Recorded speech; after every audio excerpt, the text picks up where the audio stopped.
Imagine sitting quietly by a lake, the air, crystal water, calm your mind at peace. Then out of nowhere a woman storms toward you, eyes blazing, clipboard in hand, treating you like a criminal for simply casting a fishing line. She threatens you, humiliates you, fines you hundreds of dollars, and calls you an intruder in front of an entire neighborhood. What would you do? Would you pay the fine? Would you walk away? Or would you come back with a plan so powerful it destroys her grip on everyone and turns the entire community against her? This is a story of how one man went from being publicly shamed to owning the very lake he was banned from, and how he delivered a crushing dose of justice that no one in that neighborhood will ever forget. Then the sound of heels on gravel broke the harmony's sharp staccato strikes. Cutting to the natural music, Marcus turned and saw a woman marching toward him, her face tight with self-importance, her lips painted in severe red, her blonde hair sprayed into immovable waves, her eyes cold and narrowed. Her presence was like a storm descending on the quiet lakeside. She carried a clipboard tucked under her arm, as though it were a weapon. "Excuse me," she barked, each syllable laced with disdain. "What do you think you are doing here?" Marcus blinked, his voice even calm, respectful. "I am fishing, ma'am. I was invited by my friend who lives here. He gave me a guest pass." He reached into his wallet, pulling the laminated card. She did not look at the pass. She sneered, her nostrils flaring. "That is not valid. You cannot just wander into our private community and use our lake. Do you live here?" "No, ma'am," Marcus answered, still measured, though a quiet heat stirred in his chest. "But my friend is a resident. He told me it would be fine." "Your friend is wrong." She snapped, her eyes glinted with the thrill of confrontation. "I am Linda Whitmore, president of the Homeowners Association, and I enforce the rules around here. And right now you are trespassing." Marcus inhaled, steadying himself. "With respect, Ms. Whitmore, I have not broken any rules. I am not harming anyone." She stepped closer, the smell of sharp perfume flooding the air, her voice lowered to a poisonous hiss. "People like you are always breaking the rules, always thinking you are special." She straightened her shoulders, her tone rising again. "You're fined $500 effective immediately. I will also be calling the police if you refuse to leave." Marcus stared at her clipboard, the bold strokes of her pen, as she scribbled her manufactured citation. The insult was not in the money itself, but in the arrogance, the public degradation. The joggers on the nearby path slowed, watching the children playing at the edge of the park. Whispered the humiliation was sharp a cut he could not ignore. He held the guest pass up again, but she swatted it aside with a dismissive flick of her wrist. "Invalid," she declared. "Now pack up your things. You are done here." The rod in his hands felt heavier. Now his jaw clenched, but he forced his voice into a calm, steady tone. "There is no need to call police. I will go." Her smile was triumphant, shallow victory dripping from her words. "Good choice." She snapped her fingers at a nearby security guard who had appeared in the shadows, as though summoned by her authority. "Escort him out. Make sure he knows the rules around here." The guard, a man who looked apologetic, kept his eyes down, avoiding Marcus' gaze. He did not speak, only gestured toward the exit path. Marcus gathered his things, his movements slow, deliberate, his pride burned. But he would not give her the spectacle she craved. He walked past the curious onlookers, their expressions mixed pity and discomfort etched across their faces. As Marcus left the lake behind, he heard her voice again, sharp, smug, cutting through the air. "This is not a public playground. This is our neighborhood, and we do not tolerate intruders." The words followed him long after the gravel path ended, long after the trees closed in around him. He kept walking, the taste of iron heavy on his tongue, his chest tight. He had come seeking peace and found only venom. He sat in his car, the fishing rod across the passenger seat. His hands rested on the steering wheel, unmoving. His reflection stared back from the rear-view mirror, calm on the surface. But fire beneath, he thought of the injustice, the arrogance, the deliberate humiliation. The sight of her dismissive smile carved into his mind. He could hear his father's voice reminding him that some battles require more than anger. They required patience, strategy, precision. Marcus turned the key, the engine humming to life. He looked back once at the lake, now distant, framed by the trees. The water shimmered again under the fading light, serene, indifferent to human pride. He knew then that this was not over, not by a long shot. He drove away silently, the road stretching forward like a promise waiting to be fulfilled. Marcus returned to the lake 2 days later, not to fish, but to attend the HOA board meeting. He had decided to confront the matter directly, believing reason might pierce arrogance. The community center smelled faintly of disinfectant and coffee, styrofoam cups stacked by the door. A semicircle of folding chairs faced a long table. Where the board sat Linda Whitmore, perched at the center, like a queen on her throne, her clipboard resting before her like a scepter. He cleared his throat politely when it was his turn to speak. "My name is Marcus. I was fined recently while fishing with valid guest pass. I would like to appeal the decision and have the fine removed." Linda leaned back, crossing her arms, her smirk sharp enough to cut glass. "We do not entertain appeals from non-residents." A ripple of laughter spread among some board members, the kind that stings because it is not loud but dismissive. Marcus tightened his grip on the paper. In his hand, the guest pass, still intact, still valid. "With respect, this is not about me being a non-resident. This is about fairness and how rules are applied." Marcus said, his voice calm, but waited. "Your own community guidelines state that a resident may invite a guest to use amenities." She waved a hand as though swatting a fly. "Those guidelines are outdated. We have discretion to enforce them as needed for the good of the neighborhood." The room filled with nods from those under her sway, their eyes downcast, afraid to resist. Marcus saw it clearly. Her power thrived on silence and fear. When he left the meeting, he felt the sting of mockery clinging to him, but as he walked to his car, a neighbor approached a tall man in his 60s with gray at his temples and kindness in his eyes. He introduced himself as David, lowering his voice, as if afraid the walls might have ears. "You are not the first she has done this to," David whispered. "She fined a woman last month for planting flowers 2 shades darker than the HOA approved. She fined kids for running a lemonade stand. She thrives on intimidation. Most of us keep our heads down." Marcus listened, each word sharpening his resolve. He had sensed cruelty in Linda, but hearing how deeply it spread made it heavier. In the following weeks, Linda escalated. Her letters came crisp and cold, addressed directly to him despite his not being a resident, demands for payment, threats of legal action, and warnings that the police would be involved if he set foot on HOA property again. She even posted in the HOA Facebook group a venom-laced message, thinly veiled, but clear in its target. Some laughed, some stayed silent. No one defended him. Marcus sat at his kitchen table one night. The letters spread before him like evidence of corruption. He had options. He could pay the fine and forget the insult. He could ignore her and risk the harassment continuing, or he could act strategically, not out of anger, but with purpose. He began asking questions not to Linda, but to the county office, the property records, to the neighbors who trusted him enough to speak.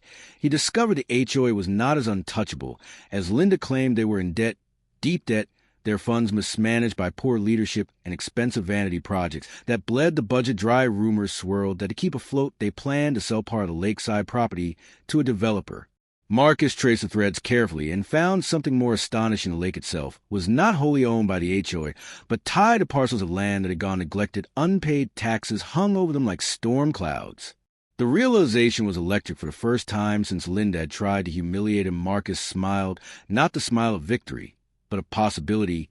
He understood that brute confrontation would never work with someone like her. Her pride, her certainty of dominance could not be toppled by reason, but structures built on arrogance often cracked when pressed in the right place. One evening, as the sun dipped low and painted the horizon in fire, Marcus walked by the lake again, not as a fisherman, not as an intruder, but as a strategist. His reflection wavered on the surface.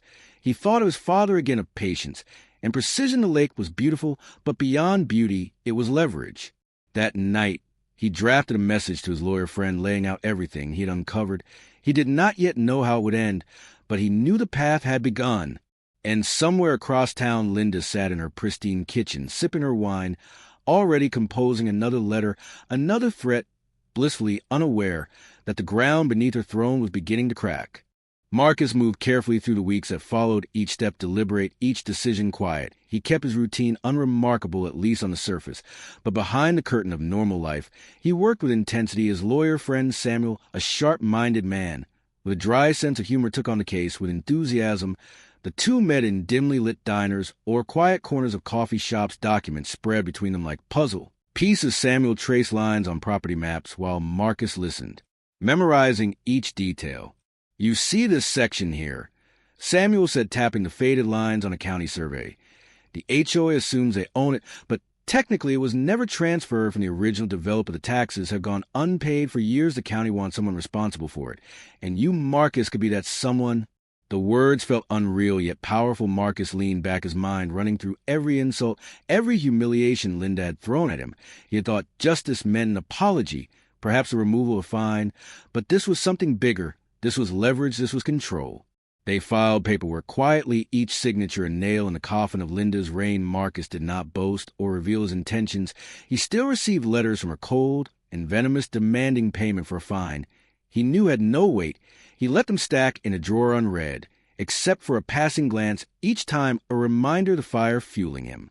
Linda, meanwhile, grew bolder, her arrogance swelling with every unchecked action. She fined a teenager for leaving a bicycle on the sidewalk. She scolded an elderly couple for painting their shutters one shade off regulation green. She strutted through the neighborhood like a monarch certain her grip would never loose, and neighbors muttered in private, but no one dared oppose her openly. Marcus walked among them quiet, listening, absorbing the tension. He saw the fatigue in their eyes, the resignation in their posture. They had lived under her thumb so long, they had forgotten what freedom felt like. He carried their stories with him, each one a weight pushing him forward. The day Samuel handed him the deed, Marcus felt the air shift. The paper was ordinary, thin, white, stamped with seals and signatures, but it carried the weight of destiny. He now owned the lake, not a pass, not a guest privilege, but ownership itself. His hands trembled slightly as he held it, not from fear, but from the enormity of what it meant. "You understand the power this gives you," Samuel said, his voice low, serious. "They think the lake defines their neighborhood. Without it, their gatherings, their image, their pride vanish overnight." Marcus nodded slowly, his mind already weaving the possibilities. He imagined Linda standing by the water, clipboard in hand, ready to scold someone, then imagined her face when she realized the ground she stood on no longer belonged to her. He allowed himself a brief smile. But patience still mattered. He did not rush into confrontation. Instead, he prepared documents, notices, and legal protections. He wanted no loophole, no misstep Linda could twist.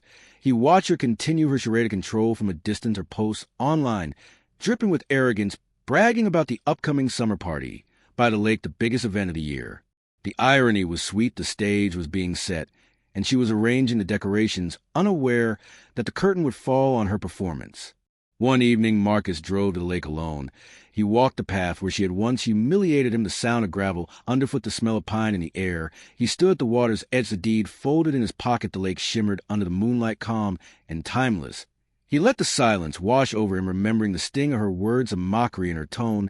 He whispered to himself, not out of pride, but resolve, "This is mine now." The wind rustled through the trees, carrying the faint sound of laughter from a distant house. He pictured the neighbors, some trapped in fear, some simply tired of fighting. He thought of David, the man who had warned him of her cruelty. He thought of the children fined for selling lemonade. He thought of every person who had suffered quietly, and he knew this was not just for him. Marcus walked back to his car, his steps steady, the night cool against his skin in the quiet of the drive home. He rehearsed the reveal in his mind, not out of vanity, but precision. Timing would matter. The blow had to be public, undeniable, irreversible. In another part of town, Linda sat in her perfectly decorated living room, sipping wine with a friend. She laughed about the upcoming party. By the lake, her words dripping with superiority. She believed herself untouchable. She could not see the cracks widening beneath her. The night before the party, Marcus laid the documents on his desk. Reading them one last time, every word, every clause, every seal confirmed what he already knew. The lake was as the HOA, had no authority there. The time for patience was nearly over. The stage was ready, and the players were in position. He closed the folder slowly, his breath steady, his resolve absolute. Tomorrow the neighborhood would gather. Tomorrow Linda would boast in front of her audience. Tomorrow her kingdom would fall. The day of the summer party dawned bright and sharp, the lake gleaming like polished silver under the weight of the sun. Music drifted across the water, carried by laughter and the clinking of glasses. White tents lined the shore, tables spread with food and decorations. Neighbors gathered in clusters, smiling through forced cheer. The unspoken tension of living under Linda's rule still present, yet subdued by the spectacle. Linda stood at the center of it all, her clipboard tucked under one arm as though it were a crown, her dress immaculate, her smile wide but sharp. She moved from group to group, delivering shallow compliments and subtle reminders of her authority. Every gesture screamed ownership of the lake, the neighborhood, the people themselves. She lifted her glass and declared, "This is what community looks like." Applause followed, though hesitant in its rhythm. Marcus arrived quietly, no fanfare, no entourage, just a man walking with calm certainty. His steps carried him across the grass, his eyes fixed on the water, as though reclaiming a piece of himself. Some neighbors noticed him first, their whispers darting like sparks through dry grass. A few nodded to him discreetly, others froze uncertain, but everyone watched. Linda spotted him, and her smile twisted, her voice rose above the chatter, sharp and cutting. "You again, you really do not learn. Do you trespassing at our event will not end well for you." Marcus kept his voice steady, measured, every word deliberate. "I am not trespassing." She laughed, the sound brittle. "This is private property. This is our lake. You have no right to be here." The crowd grew, still the tension thick enough to taste. Marcus reached into his folder, pulling out a set of papers. The official seal glinted in the sunlight. He held them high as gaze, sweeping across the audience before resting on Linda. "This lake is mine." A murmur rippled through the neighbors' disbelief, mixing with all. Linda's face tightened, her laughter faltering. "Do not be ridiculous. You cannot possibly believe that." Samuel stepped forward from the crowd, briefcase in hand. He had arrived, quietly blending in until the moment mattered most. He opened the folder and spoke with authority, his tone calm but firm. "The deed is clear. The ownership is legal and uncontested. Mr. Marcus is the rightful owner of the lake, and all surrounding rights of use. The HOA has no authority here." The silence broke into gasps, phones lifted, recording the spectacle. The carefully crafted image of Linda's power began to unravel before her eyes. Her voice cracked as she tried to rally. "No, this is fraud. This is manipulation. I am the president of this community. I make the rules." Marcus stepped closer, his voice low, but carrying the weight of truth. "You do not make the rules here anymore. You humiliated me. You humiliated countless others. You treated people like pawns, but your reign ends today." The crowd erupted. Some clapped openly, others laughed in disbelief. A few neighbors cheered, their relief audible as years of resentment broke free. The lake no longer represented control, but freedom. Linda's face flushed red, her hands shaking. As she gripped her clipboard like a shield, she turned to the crowd, desperate for validation. "You cannot let him do this. This is our lake. This is tradition." But no one defended her. Instead, phones stayed raised, capturing every moment, her legacy unraveling, not just in front of her neighbors, but destined for countless screens online. Marcus delivered the final blow with calm precision. Effective immediately, the HOA is banned from hosting events. Fishing or swimming in this lake. Trespassers will be fined by me personally. His pause was deliberate, his final words sharp as steel. "Linda, that includes you." The laughter that followed was unstoppable. It rolled across the crowd, breaking the tension. Like a dam bursting, neighbors slapped each other on the back. Relief bright in their voices. Children laughed at the sight of the woman who once found them reduced to sputtering rage. Linda screamed incoherent threats, her voice shrill yet powerless, each word drowned beneath the sound of cheers. She tried to storm toward Marcus, but Samuel stepped between them, calm, steady, unflinching. "Do not embarrass yourself further, Mrs. Whitmore." Her clipboard slipped from her hands, landing on the grass with a hollow thud, the symbol of her authority lying broken at her feet. She looked around, desperate, but found only cameras pointed at her, eyes cold and unyielding. The queen had no subjects left. Marcus turned away, not triumphant, but resolved. He walked to the water's edge, the deed still in his hand. He cast his gaze over the lake. Once more the surface, shimmering with freedom, not just his, but everyone's. The neighbors gathered around him, some thanking him, some shaking his hand. David, the gray-haired man, clasped his shoulder and whispered, "You did what we could not." Linda staggered back, her figure shrinking against the crowd. She was no longer feared, only pitted. Some neighbors whispered, already joking, already planning to post the footage online. She would become a meme, her arrogance immortalized in ridicule. Marcus breathed deeply, the scent of pine and water filling his lungs. He remembered the first day, the humiliation, the fire it had lit. He felt the circle close, not with bitterness, but with peace. The sun dipped lower, painting the lake gold. Marcus smiled faintly and spoke, not to Linda, not to crowd, but to himself. "Justice has a way of finding its place." The cheers carried long into the evening, the sound of community, finally free. While Linda vanished in the shadows, Marcus remained by the lake, steady, calm, unshaken. The water lapped against the shore, as though welcoming him home. The fight was over and the victory absolute.